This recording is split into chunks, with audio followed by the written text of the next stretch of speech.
Question number 16 so that the point A B and C are collinear. हमें prove करना है कि ये तीनों के तीनों कोलिनियर है। तो कैसे प्रूव करेंगे? इसे प्रूव करने के कई सारे तरीके हैं, जिसमें से दो तरीके तो हम पहले भी पढ़ चुके हैं। ये दोनों आपको करना क्या होगा, आपको ए बी वेक्टर फाइंड करना है, बी सी वेक्टर फाइंड करना है और चेक करना है कि उनका जो रेशियो आएगा कोफिशिएंट का आई जे के वो इक्वल आ रहे हैं कि नहीं आ रहे। अगर इक्वल आ रहे होंगे तो कोलिनियर होगा, ठीक है। या एक तरीका और है कि अगर A B vector lambda times B C vector के इक्वल होगा तब भी कोलिनियर होगा।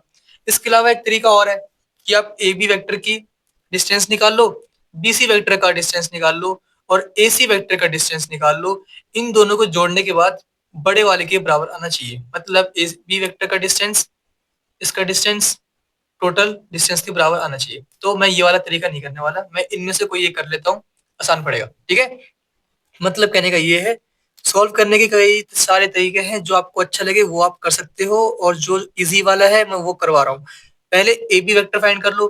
कैसे फाइंड करते हैं? बी माइनस ए करना होता है ना। तो 2 - 1 क्या होगा? 2 - 1 1 होगा, तो 1 i कैप। फिर 6 - 2 मतलब 4 4 j कैप। फिर 3 - 7 क्या आएगा हमारे पास? -4 मतलब -4 k कैप। ये आ चुका है ए बी वेक्टर की वैल्यू। अब निकाल लो बी सी वेक्टर की वैल्यू। तो बी सी वेक्टर की क्या वैल्यू आएगी हमारे पास? बी सी वेक्टर का मतलब सी माइनस बी, मतलब 3 - 2 1 आएगा, मतलब 1 i कैप। 10 - 6 4 आएगा, मतलब 4 j कैप। -1 - 3 मतलब -4 k कैप। अब आप देख के बताओ, क्या ए बी वेक्टर और बी सी वेक्टर इक्वल नहीं है? देखो ध्यान से, है कि नहीं? तो मैं क्या लिख सकता हूँ? A B vector is equal to 1 time B C vector, है कि नहीं? तो लैम्डा की वैल्यू क्या हो गई? 1 हो गई।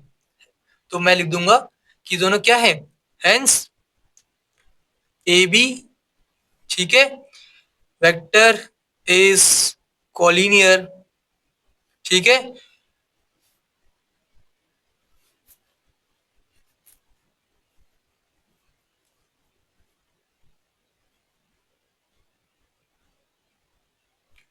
To B C vector, okay.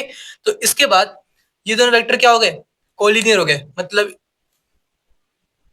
So A B C are A B and C are also collinear, ठीक है। हमें जो प्रूव करना था हमने प्रूव कर दिया है, बस आपको इतना ही करना है, ठीक है।